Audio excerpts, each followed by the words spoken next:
গ্রামীণ এলাকায় বসবাস করলে পঞ্চায়েত ট্যাক্সের জন্য আর পঞ্চায়েতে গিয়ে আপনাকে ট্যাক্স জমা করতে হবে না। আপনি আপনার মোবাইল থেকেই আপনার পঞ্চায়েত ট্যাক্সটা বাড়ি বসেই অনলাইনে দিয়ে দিতে পারবেন। তো বাড়ি বসে কিভাবে আপনারা পঞ্চায়েত ট্যাক্স অনলাইনের মাধ্যমে পেমেন্ট করবেন তার বিস্তারিত পদ্ধতি আজকের ভিডিওতে আপনাদের দেখাবো। তাই ফ্রেন্ডস, ভিডিওটি প্রথম থেকে শেষ পর্যন্ত দেখতে থাকুন, আর অবশ্যই চ্যানেলে নতুন এসে থাকলে চ্যানেলটি সাবস্ক্রাইব করে পাশে বেল নোটিফিকেশনটি অন করে সাথে থাকুন। তো পঞ্চায়েত ট্যাক্স দেওয়ার জন্য ফার্স্ট আপনাকে গুগলের ক্রোম ব্রাউজারে আসবেন, সেটা ফোন থেকেও করতে পারেন। তো এখানে আসার পর পঞ্চায়েত ট্যাক্স লিখে সার্চ করবেন। প্রথম যে লিঙ্কটি পাবেন সেই লিঙ্কে আপনারা ডাইরেক্ট ক্লিক করবেন। ক্লিক করার পর পঞ্চায়েত ট্যাক্স ডিপার্টমেন্টের হোম পেজে চলে আসবেন। এখানে আসার পর আপনি যে লিঙ্কে ক্লিক করলেন তার ওয়েবসাইটটা এটা ছিল prdtax.web.gov.in। তো এখানে আসার পর আপনার কাছে পঞ্চায়েত ট্যাক্সের যদি রসিদ থেকে থাকে তো সেই রসিদের উপর আপনার এসএ নাম্বারটা লেখা থাকবে। সেই নাম্বারটা পুট করে এই সার্চ অপশানে ক্লিক করে কিন্তু আপনি আপনার ডিটেলসটা শো করতে পারবেন। এছাড়াও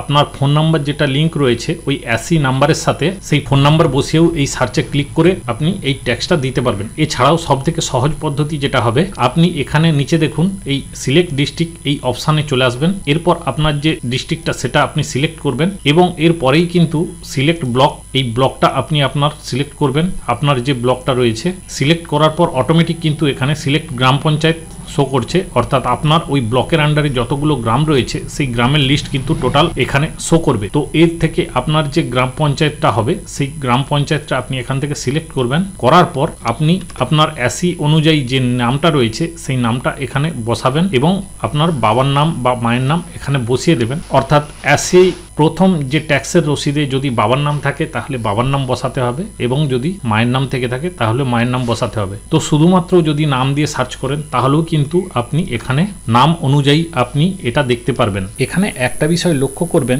যদি আপনার গ্রামে আপনার নামে আপনি একা থেকে থাকেন তাহলে কিন্তু আপনার সিঙ্গেল নাম শো করবে, এবং যদি আপনার গ্রামে আপনার নামে অনেক লোক থেকে থাকে সেক্ষেত্রে নামের একটা লিস্ট চলে আসবে, অর্থাৎ অনেকগুলো নামের একটি লিস্ট চলে আসবে। সেখানে কিন্তু পাশে আপনার ফাদার্স নেম লেখা থাকবে। তো আপনার বাবার নাম দেখে কিন্তু আপনি সিলেক্ট করতে পারবেন যে এটা আমার নাম। তো এইভাবে কিন্তু সিলেক্ট করতে হবে। তো আমি একটি নাম দিলাম।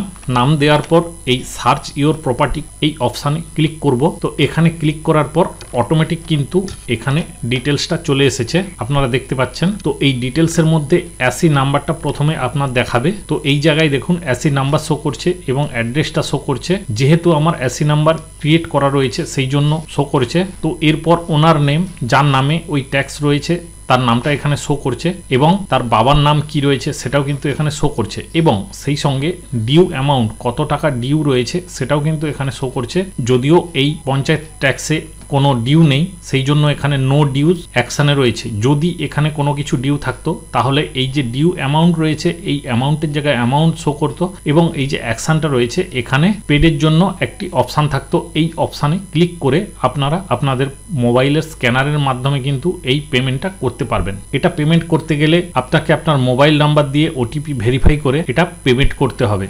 এইভাবে আপনারা আপনাদের পঞ্চায়েত ট্যাক্স জমা করতে পারবেন। তো আজকের ইনফরমেশন এই পর্যন্ত ছিল। ভিডিও ভালো লাগলে সবার সাথে শেয়ার করবেন। সবাই ভালো থাকবেন ও সুস্থ থাকবেন।